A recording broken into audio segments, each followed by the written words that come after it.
So how'd you get the nickname, your favorite roofer? How'd that come about for you? Man, so it was this Because you didn't start out where you started out Yeah. in a place in like Fort Worth or some crap, right? yeah, it was Burleson. Okay, damn.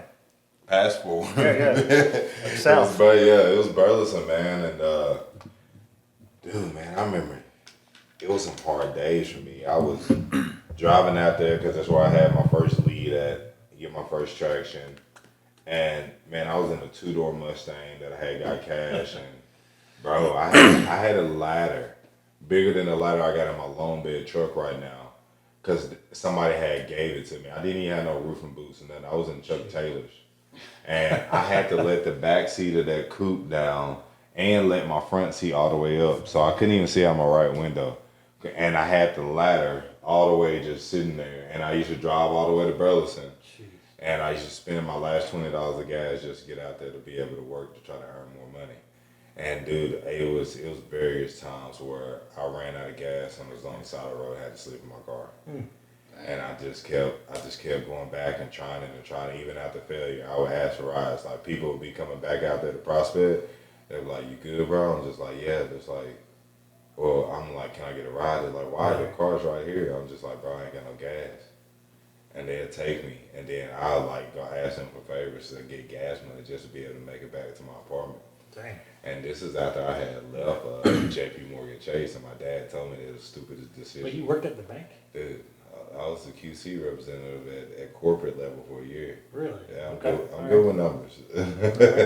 So, man, it was just one night, man. It was the homeowner. I stayed there all day. I was knocking.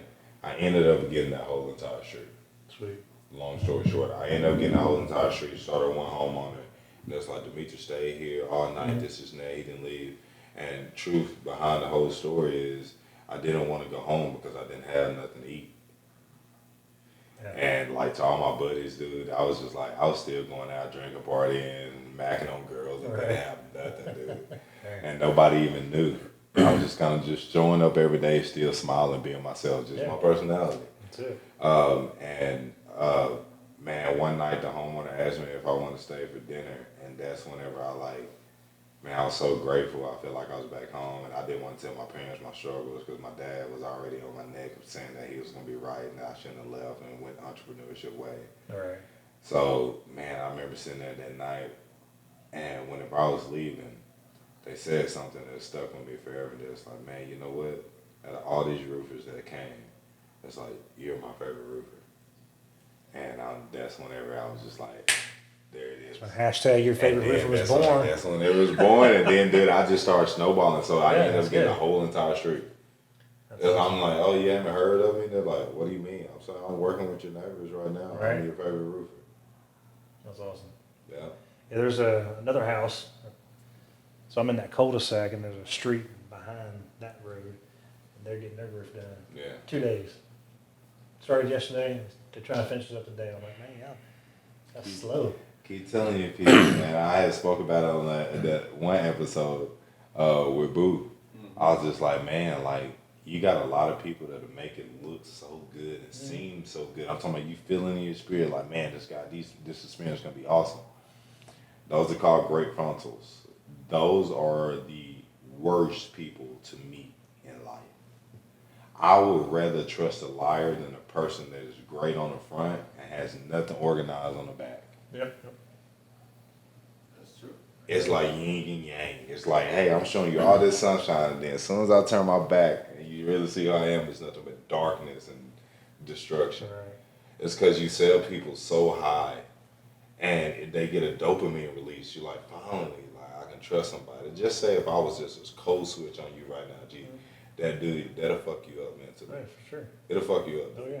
Like, and it'll fuck you up so bad to the point it'll make you even not trust even making a connection with new people you meet. Oh, yeah. Because you're just like, nah, bro, like, I don't really trust people like that no more. I know y'all walked that neighborhood, and y'all walked all over. Dude. I'm like, man, I figured somebody would. Like, yeah, man, I want you to do my roof. But I don't really do the whole people who are like, I could sell, But I don't like to sell with wordsmithing no more. Right. I just tell people what it is. And that wordsmithing stuff, dude, is straight. Man, I shoot it straight, and people don't like it and like truly respect that vibe. Then no, because I'm like, man, if I have to sit here and do cartwheels and do the splits in front of you, Right. I'm like, man, I've graduated from that. I used to do that. We all did. Yeah, I graduated from that because when I started learning my true value, that's whenever I gave up the circus performance. Yep, I did the same thing when I first got into recruiting. Yeah. Same thing. And then I found my way, and I didn't have to do that Yeah. anymore. And then same thing when I got into mortgages, same shit. Yep. And then once I found my way, I didn't have to do that anymore. Yeah, those frontal people, man, because they'll sell you high Yeah. and leave you dry. For sure. Sell you high, leave you dry. Everything is like, I see it all the time. All these roofers come in, they're great salesmen, they look the part, and they'll sell a homeowner, and then they're like, I haven't heard from them. Yeah. If I don't call them, then I mean, They're it's just there to make a buck. they just there to just get that lead.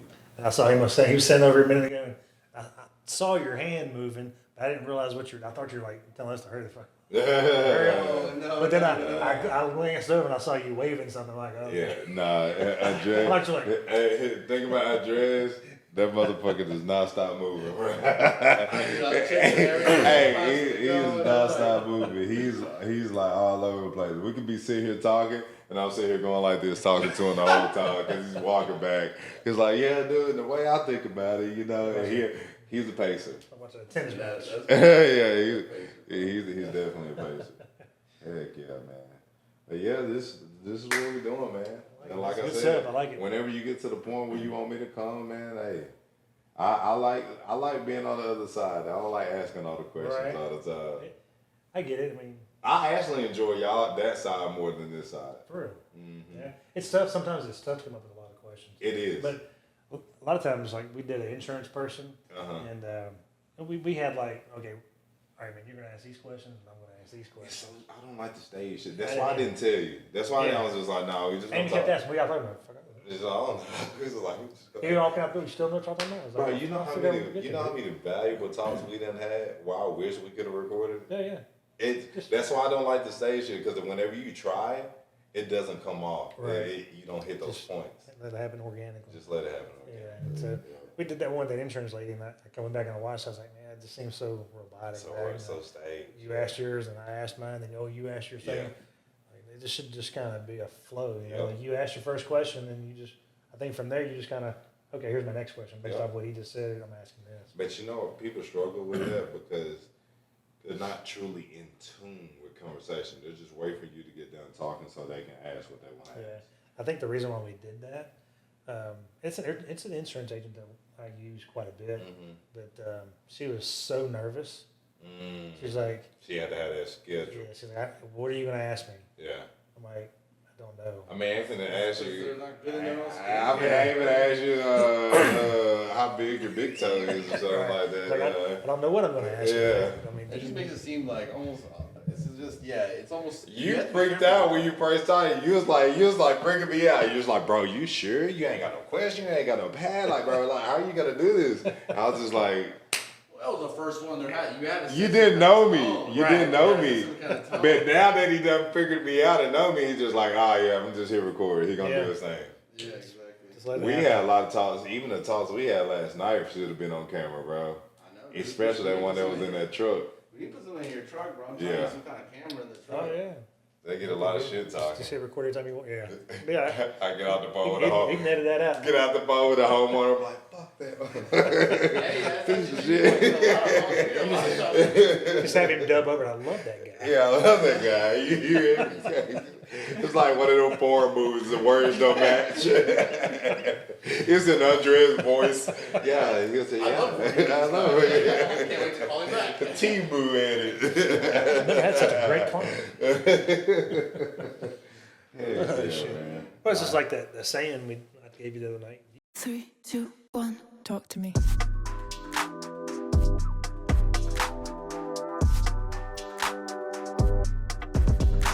Okay.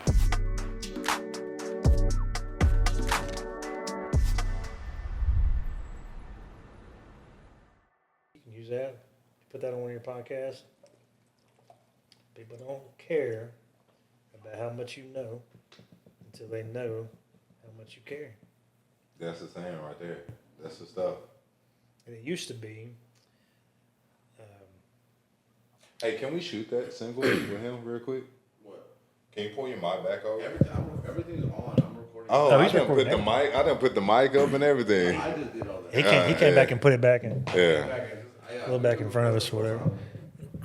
yeah. I want you. I don't even really care about my shot. I just want to get that keynote in him. Yeah, go ahead. Can you explain where it came from or how I came up with Just say I didn't it. come up with that second part, the one I'm giving you. Yeah. I can't remember where I heard it from, but when I heard it, I was like, man, I really like that saying because in the martial arts world, when I have new students come in, I used to think that they wanted to know about me and what I've done. But the reality was they didn't care about what I've done. They want to know, what can you do for my kid? How can you help me? How can you help my child? How can you help him do X, Y, and Z, right? And then one day I heard this saying that says, people don't care about how much you know. I'm sorry. That's right. People don't care about how much you know until they know how much you care. Yeah. And so I started kind of implementing that into my mindset in the martial arts world, even with what I do now, because they don't care about how many tournaments I've been to, how many championships I've won, or how many degrees, black belts I've got, or they don't care about all that. They just want to know, what can I do for them and their kid right now, right here? What can you do? Exactly. And same thing in the mortgage industry. They don't care about how many loans I've funded or how. They don't care about all that. They want to know, what can I do for them? How can I help them move forward? Exactly. And that was a hard pill for me to swallow. Yeah. Because I was like, man, why people don't care about I'm doing things so much differently? And then after you had told me that statement that day, I got off the phone and I was like, man, it's right. Except people don't care about what I do. They only care what I could do. That's for it. them. That's exactly right. That's why. They don't care how many roofs you've done. Nope. They don't care how many. I tell people all the time, it don't matter how many Super Bowl rings you got. That's what it. you gonna do this year? Yeah. OG. All right, well, we're going to get it popping right now. What's going on, guys? Demetris Ford, and back at you with another episode of Through the Line. Another special guest here today. I had the pleasure to be able to meet this young man, as I would call him, through another individual, through being contracted out to handle his whole insurance claim to be able to do his renovations on his beautiful house located in Allen, Texas. To my right, ladies and gentlemen, we have, I say Mr. Gary Bourgeois, but what's your rank? Well, Master Sergeant. Master Sergeant Gary Bourgeois. He served in the military, and he has a lot of great skills, and even just his mindset are the reason why I have him here today. He's a very special individual with me. Beyond business, we kept our relationship very well knitted. I'm sure we almost talk every day. Yeah, for sure. Yeah. And of course, I want to get the floor over to you for you to give a soft introduction on who you are and the business that you own and run and operate. Absolutely. I appreciate you having me on. Yes, sir. Like you said, my name is Gary Bourgeois. I retired from the Army after 23 years, and then when I retired, Thank you for your service. I appreciate it, man. I didn't have a plan when I retired. And so I reached out to a good friend of mine that had been living in the DFW area for many years. And he kind of guided and pointed me in the direction of going into the mortgage industry. Yes, sir. And didn't know anything about mortgages. The only thing I knew was, I had one and I didn't like it. He was like, I think I need to learn this stuff so I can figure out how to get out of mine. Right. And so it went that way. I started out in the retail shop, doing like a call center type of environment. Did that for a couple of years. This was at the height of the refi boom in January of 21. Did that for a couple of years, and then branched out and went out to a couple other different shops to kind of learn a little bit more about the purchase side of it.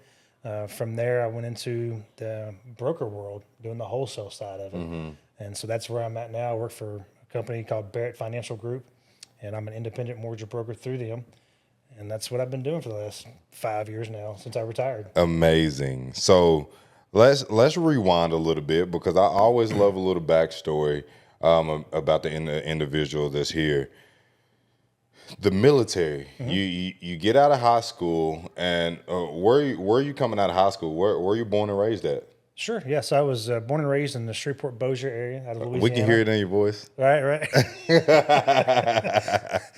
Yes, sir. I can't hear it. I just know that when I hear my voice, I'm like, that sounds Yeah, he said it sounded a little bit different. Yeah, it sounds different than most people I talk to. But yeah, so I grew up in Shreveport, eventually moved to Bossier City, graduated from Airline High School in 1996. And I wasn't your typical, get out of high school, go straight to college, or go straight to the military. I didn't do that right away. I thought I had a plan, and everything was going good until it was no longer going good. And so I didn't join the Army until I was 21. So what did you do in that gap? Oh, it was a 4-year gap? Yeah, about a 4-year gap, yeah. Where were you doing? So I was teaching martial arts for my Taekwondo instructor back then. So this all makes sense. Yeah, so I did that, and I thought that was my career path. I thought I was going to have my own school and make it big and, be like him and, that kind of stuff. And, at the same time, I was working some odd and end jobs. Worked for like a carpet cleaning company, worked for an air conditioning company here and there. So I did a bunch of different small jobs here and there. But, yes, sir. But my goal was to be a martial arts instructor. That's what I wanted to do, right? I don't knock nobody on their dreams, G. But growing up as a kid, you wanted to be a master martial arts guy. That's a little bit unorthodox, but I can dig it. It is. And so, when that plan just wasn't coming to fruition, I finally sucked it up and went down and saw the recruiter one day, and next thing you know, I'm raising my right hand and joining. So during that moment, of course, like you said, whenever the martial arts didn't play out for you, the military, did you not think about just going to college and then like maybe before the military, or like was it just straight like, hey, I'm gonna go join the military and this is what I'm gonna go do. I'm gonna go serve my country. I did try to go to college, out of high school, but I was told that, hey, I couldn't get any Pell Grants, I couldn't do certain things, I couldn't afford to go to college.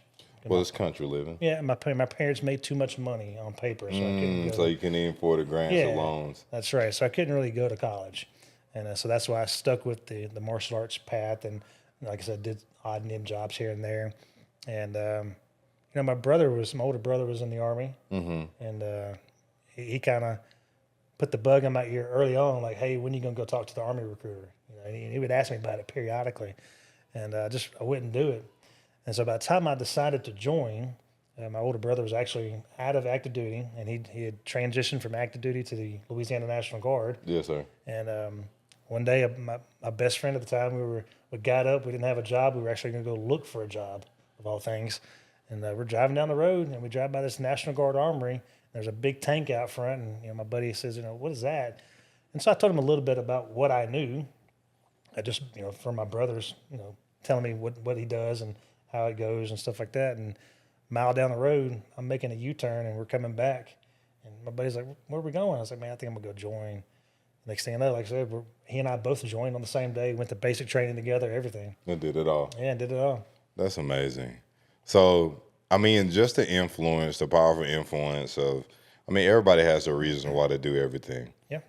Fast forwarding out of the military, do you feel like that's one of the best decisions that you made whenever you made that U-turn that day? Looking back now at where you are and where you at right now, even just your mental aspects of how you even see life, do you feel like that was very beneficial to you and even your personality? Absolutely. I think I needed that structure and that discipline and all those things because I was already kind of used to it, being in the martial arts and all that. Yes, sir. So, yeah, I wouldn't change anything that I did. I would do it 100 times over, So in the military, they do have like martial arts and stuff in the military, right? Yeah, they do. Yeah. Army combatives is what they call it. Yeah. So I bet you flew through a breeze, yeah? Never did the Army combatives. No? No, never did. What? So how you got a passion and you didn't even go towards your passion to the military? In basic training, they teach you some combatives. Yeah, but you didn't go to that level. Yeah, I didn't go. They teach Army combatives. I do have my sister-in-law has gone through the Army combatives course. Okay. So I've never done that. Okay. I'd wanted to, but I never had the opportunity to go do it. And you had one older sibling, just your brother? Yep, just me and my brother.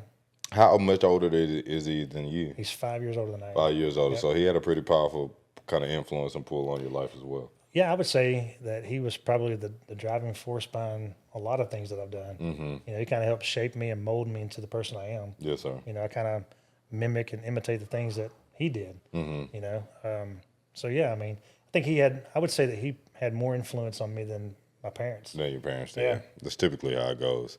So with your buddy, are you still in contact with him today? Oh yeah, we still talk. He actually, after a few years of being in, he actually got out of the National Guard and went active duty. So he kind of just left me high and dry and went active duty. Yeah. So he was just like, I'll try to go get active. You know, we all need different things in different times of our life. And at that time in his life, he needed that. Yes, sir. He needed more structure. He needed more consistency, you know. Yes, sir. And so he did that, and he did it for a few years. He went to Iraq in 2002, 03, I believe. Mm-hmm.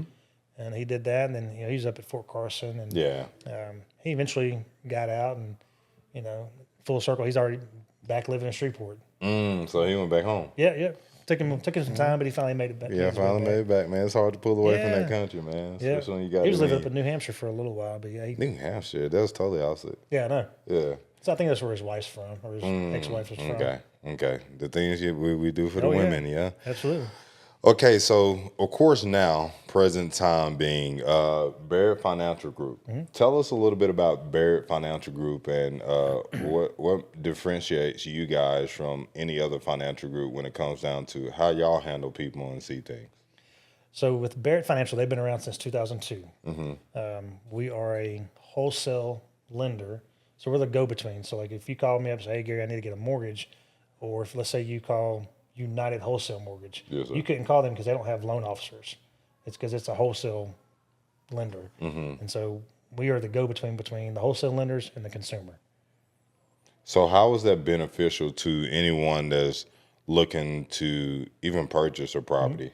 Yeah, so we're able to shop roughly over 160 different lenders on your behalf. So we run your credit one time, and then we shop all these different lenders. We're looking for best rates, we're looking for best cost, best service, all these different things. Mm-hmm. And then when we find that, we present that to the client. The whole agent thing. So in real estate, agents have to go to their selective lender to be able to shop rates, correct? Correct. Okay, so with you being an agent as well, it's kind of a win-win with you whenever you get, of course, yourself on any one side when it comes down to the whole process, because you're going to benefit either way, but the more and the better deal that you find in rates, you're going to always put the consumer, of course, in the best position. Absolutely. Perfect. Okay, so you hear this first, guys. I mean, you got the all-in-one. We call it the one-stop shop. Everybody likes a one-stop shop. Conveniency, quality, as well as trust. Trust is the big thing. And whenever you got someone that's in multiple spots and multiple pots, they're definitely going to make sure that meal's cooked just right for you to be able to get served on. And you said after you got out of retirement, you started doing this, correct? It's easier to explain it that way. Mm-hmm. It's the best way to explain it. But the reality is... 3, 2, 1, talk to me.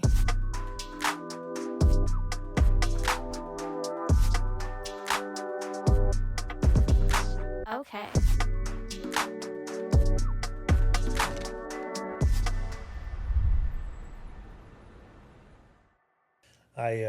I was in the Texas National Guard. Yes, sir. I was AGR, which means Active Guard and Reserve. Uh-huh. I resigned my AGR position to move on to other things. Mm-hmm. So when I resigned, I went back to being a part-time soldier in the National Guard, which basically just means I was 1 week in a month, 2 weeks out of the summer, I'd have to report in. Mm-hmm. So I actually did that in September of 2020. And then those next 3 months, I really didn't have a path. And that's when my buddy kind of steered me towards the mortgage industry in January 21. Yes, sir. So I stayed in the National Guard all the way up until October of 22, which is when I officially retired. Mm-hmm. But I'd already been in the mortgage industry for going on almost 2 years at that point, because I started in January 21, and at the end of 22 is when I retired. This is whenever you talk. Yeah. Okay, perfect. So then I went all in on this. And of course, you've created quite a an attractive eye to the social media platforms. How if you don't mind me asking, how old are you again, Mr. Gary? I'm 46. 46 years old I'll and be thriving. 47 next week. And man, if I look on TikTok, it looks like you're about 28. Yeah, I appreciate it. So, I wish. give the people your social media info so they can kind of go look you up and see a little bit, because you do post a lot of informational videos, All right. and you do follow the market pretty well, which is what we're going to get to next. Just drop a little bit of your social media tags. You know them by heart, right? It's pretty much the same across all. Okay, all well platforms. let everybody know your social media tags so they can go yeah. look you up and follow you mid video. What you got? Yeah, so if you look me up on any platform, whether it be Facebook, Instagram, or TikTok, you can just type in Gary Bourgeois. You'll find me. On TikTok, it's The Mortgage Guy. And on Instagram, you caught me off guard. I don't remember what it is. But if you type in Gary Bourgeois, you cannot. Look, they'll know how to miss him. spell that last name, man. They're it's- gonna spell bougie with a Y, the bourgeois. I tell people it's spelled just the way it's pronounced. Yeah, they'll never find it. But that's Bourgeois. And I'm just impressed you can say it. Dude. I know you just from up the street. Hey, I'm just up the street, man. Hey, listen. A lot of people don't know the true definition of country, and I rarely ever show that. Just they looked at me strange when I first came out here too. Yeah. They look at me. I get that all the time. Oh yeah, big time. where you man. from? I've adapted. I try. It's kind of hard for you though. Arkansas accent is a little bit more adaptive than the Bayou. I'm not from that far down deep. Well, I mean, you got it though. Yeah. It came down the river. That's true. You drunk some of that water. I did. All right, so getting back to the how vital is it within getting even qualified for the funding and the lending during the financial process? Because I know I struggle personally. When I was building my house, dude, I mean, unfortunately, I met you after I had already Right. had that process started, and I wish I would have met you before, but hey, patience is a thing. We all live and learn. How beneficial is it to have you during the process? When do you come in even within the process? Like, hey, if I came to you today, it's like, I want to invest in this property, I want to buy this house, or even with construction loans and stuff now, you added that to the resume. Like, where do I start? Yeah, that's a good question. It's very critical that you go to a lender and get pre-approved. That way, you know how much you're approved for. Exactly. So is there any lender that I can go to get pre-approved, or do you guys have selective things? This is the stuff that I always had questions to. I'm like, if I'm going to be working with you, I'm like, do you have recommendations or like, or is it just all based and qualified off of credit score and debt to income ratio? I mean, some of that does, that does play into a factor of it. But when you come to me, it's all about our initial conversation, because I'm gonna ask you a lot of questions. What are your goals? What are you trying to do? What type of income do you have? Are you 1099? Are you self-employed? Are you W-2? Are you part-time? Are you full-time? We need to have that discussion to see what income we can use, if anything. Yes, sir. And from there, we just kind of go down the steps. Yeah. What's your goal? Are you looking to build? Do you want to buy an existing home? Are you trying to buy land, then build? I mean, I need to know all these things so I can then go out and find the product for you. Yeah. And a lot of times I'm not going to like have this conversation. Okay, I'll get back with you. I already know the products. Exactly. I just need to know what I need to present to What you. you're dealing with. And then once we do that, then we'll talk about everything, and I can run scenarios, like pricing scenarios, kind of give you a rough idea of what the rates are going to look like, what your down payment needs to be, what your payment would be, all these different things. I can run over that, but I won't know the hard numbers until you fill out the application. I pull your credit. I'm going to review credit. I'm going to review your assets. I'm going to review your income. If you're self-employed, I'm going to determine what your income actually is.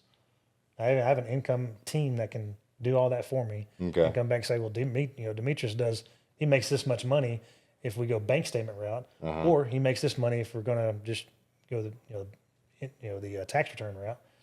Yeah, I got a $550. I mean, not $550. I got a 550 credit score. I am Verizon's top manager with That's right. medium shirt on, and I own 2 cats. What can I get with that? Congratulations. No, I drive a BMW though. That's right. Hey, man, more power to you. You know, there are situations where we can go lower on the credit scores. You know, some FHAs we can go down to 500, but all that plays a factor on, you know, what does your credit report look like? How many collections do you have? How many late payments do you have? How many charge-offs do you have? How many, you know, various different things. How many bankruptcies do you have? How many this? Yeah. So all that plays a factor. How much money do you have in the bank? So we need a lot of positive factors to offset some of those negative factors to help make the loan look strong. Otherwise, it's not going to work. So what could you tell everybody to the camera right now? Because, I mean, I hear a lot of people all the time say, I'm going to get a house next year. It's the end of 2025. You're going to start hearing this a lot. People do it every year.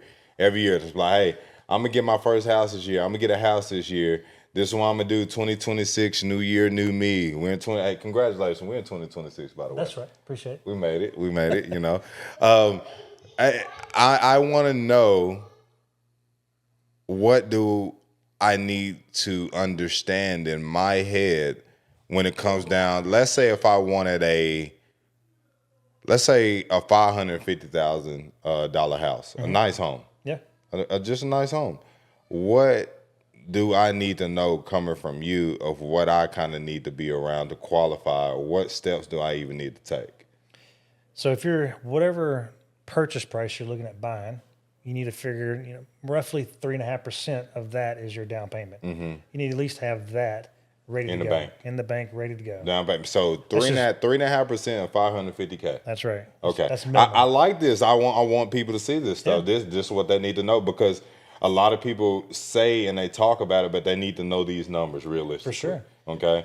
All right. So next step. Okay. I know my down payment roughly, how much I need to have in the bank liquidized, of how much I need to be able to spend just on the down. Okay. Right. What do we have next? From there, I would say there are so many mortgage calculators online, and you can go and figure out what a mortgage payment would be at $550,000, and you can just kind of play around with the interest rates. But I would always go a little bit higher. Interest rates right now, how are they affecting your business?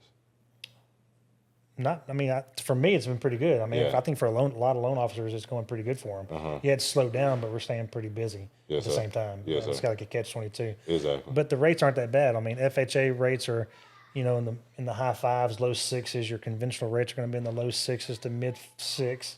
VA rates are same thing. They're mid 5s to high 5s. So the rates are going really well. But I would still anticipate the rate being higher. Okay. That way you're putting yourself, if you're okay with the worst case scenario, you're going to be ecstatic with the best case scenario. Exactly. 3, 2, 1, talk to me.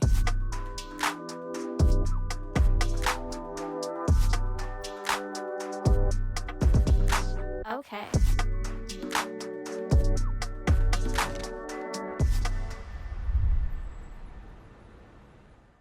I always tell people that. I was like, hey, expect the worst, Yeah. pray for the best. So figure out what that monthly payment looks like, and then add a little bit in there for taxes and insurance. And then from that, once you've got that number, whatever that number may be, let's just say the number's $4,000 a month. That's taxes, insurance, your principal, interest, everything included, right? Then I would go back and I would look at your gross monthly income.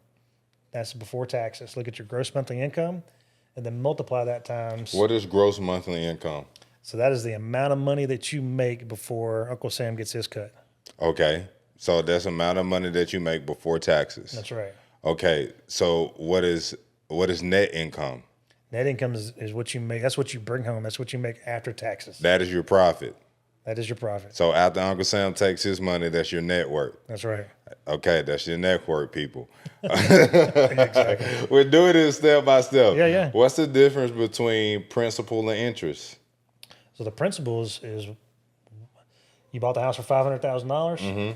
The amount of money you're paying every month is knocking that $500,000 down each month. The interest, obviously, the interest. The interest ain't going towards your mortgage. Not going towards your mortgage at all. Okay, So I it's think going a towards your lot principal of balance. exactly. I think a lot of people need to understand that right there. A lot of people don't know this stuff. This is And why it's- we're doing it. Like I didn't know before I got Hey, into before you it. got into it, You got to learn. it's good to know, because a lot of people have these goals, and you need to know what you're getting into before you get yeah. in there. Because it's going to take you with a left hook every time. Yeah, absolutely. Especially you ain't got your arm ready. Absolutely. All right. So after really playing with the calculator and as far as the mortgage, and you do have that cushion. Okay, I'm sitting at $4K a month, and that's with the principal and interest stuff. And then I have my down payment, which is 3.5 of it. Okay, what do I got to do next? I would say from there, I would look at your gross monthly income and divide that by, or multiply that times 55%. Whatever that number comes out to be, that's the amount of your total bills, your total liabilities. That includes your mortgage and any other liabilities that you're paying. That's just your, when I say liabilities, I mean anything that reports to the credit bureaus, like credit cards, your car loans, your student loans, your personal loans, things like that. The minimum payments on that is factored into your debt to income ratio. So when you get that number, that 55% of whatever your income is, I would subtract all your minimum payments to all your liabilities that report to the credit bureaus. Whatever that final number is, that's the most your mortgage payment should be. What would be minimum liabilities? Like what is that in that category? What fits so in that let's category? say you got a credit card and you got you got a $2,000 balance, and your minimum requirement on that credit card every single month is $150. Okay. That's your minimum. That's your minimum report. Yep. So you're trying to take the lowest of the lowest, so that debt to income ratio looks a little bit better. Yeah, because your debt to income ratio is essentially the new mortgage payment added in with all your minimum payments to your liabilities divided by your gross monthly income, and that's your debt to income ratio. So we're basically doing this in reverse order. E equal MC squared. Yeah, something like that. Something like that. Maybe backwards. Is that maybe better? Okay, cool. All right, so now that we have the debt to income ratio, we have the calculations on how much I'm gonna have to pay every month with interest. We have the down payment. What is next? Now you know if you can afford that $550,000 house without even talking to a lender, without even wasting anybody's time, your time. Right? You've just done all the math yourself, and you figured out if that final number is $4,000 or more, then you can probably afford that house. You can afford it, yeah. But if But it's if less, it's underneath that $4,000 payment, if it's less, you need to look at two things: either decreasing the purchase price or increasing your down payment. hit the road, dude. This ain't state property, it is private property. So you can't afford it, hit the road. Well, you gotta go work harder. That's what it is. It is what it is. All right. So now I got that stuff all figured out, I call Mr. Gary at Barrett Financial Group. That's when I call you. You give me a shout. Okay, I'm like, hey, these are my numbers. This is what I got presented over. And that even helps save you even the time of the day, because a lot of people waste a lot of time and other people's time because they don't know. So now that we have the calculator of you knowing what you can or can't afford, you guys, this man is the source for all this stuff and this numbers. He's a guru and he's great at what he does. He's helped me, and he's even mentored me with my house and my building, the construction loan. And he has a lot of knowledge behind him and what he does. And one thing that I appreciate more about him, and this just to tell you the human being that he is himself, you can call him any time of the day, morning, night. He's going to be there. He's going to get right back to you. But most of all, he does what he says he's going to do. He's very impeccable with his word. And I appreciate you for that. I appreciate you, man. Thank you. All right, so so once I get in the room with you, I'm like, all right, I got enough. I'm going to confirm everything. You're going to confirm it all. I'm going to redo everything on my end. You're going to tear my ship apart, and you're going to put it back together. That's it. We're going to confirm everything, and if it works out, we're going to keep moving forward. If it doesn't work out, we're going to put together a plan. So when does it come whenever I'm looking for the house? Like, do you pick and give me options and areas, or like, I'm new to this. I don't know what I'm doing. I just know I want a house. At that point, we got to connect you with a realtor. I've got lots of realtor partners that I can connect you with. So you got a lot of partners within your network that knows and understand your goal and your vision when it comes down to your clients. Absolutely. And the last thing I want anybody to do is waste anybody's time. So, exactly. And I see it happen a lot. I see where clients will go look at these houses. They're not pre-approved, but they're out looking at houses, $5, $6, $7, whatever, $100,000. They come back and they see me, and they get approved for $300,000. And they're just burning tires. Yeah, it man, They can kiss. They can kiss that swimming pool I goodbye. really like that $600,000. I'm sure you did. You know, but let's be realistic. I mean, this is what we can afford. Let's stay within our budget. Yeah. You know, you don't want to be house poor. And so when it comes down to additional loans, have you ever seen someone do a double loan to be able to have enough? Yeah, absolutely. Yeah? Yeah. So people will literally put their neck out if they really want something. They'll do a loan through that one lender, then a loan through another lender just to be able to have it. I've actually done that for somebody. Yeah. Yeah, so it's I call it I don't know what the actual term is, but I call it an 80-20. So like let's say you're $1 million house, I keep you under the conforming loan limits, which is $800,000. We keep you under that loan limit now. Yes, sir. So you'll get a loan for $800,000. You'll put the minimum down payment, 3.5%, 5%, whatever you want to put down, and then we get the remainder portion. We get a separate loan. $200,000. It's going to have a slightly higher rate, and now you got 2 loans and 2 mortgages. I just did a refinance for a client. They did 4 modifications on their loan, and they didn't tell me about it. But title catches it. Title is going to catch those things. Title calls me up and says, "Hey, you're doing a cash out." I was like, "Yeah, absolutely." It's like they're paying off all their bills. They want this much cash left over so they can pay some other stuff off and do some remodeling, whatever. And they said, "Well, man, he's got like $47,000 in 4 different modifications, and we have to pay him off." So it ate up all the money that they were getting. But when I called the client and explained it to them, they were good with it. At the end of the day, I mean, they did get a little bit of money. It wasn't as much as they thought it was going to be, but they were still good with it. But they were paid off. Yeah. Now that's a monkey off their back. They don't have to worry about that. They ain't got to deal with it. That's it. Man, all this stuff kind of just sounds so confusing to me. Look, there's days where I'm like, man, why did I do that?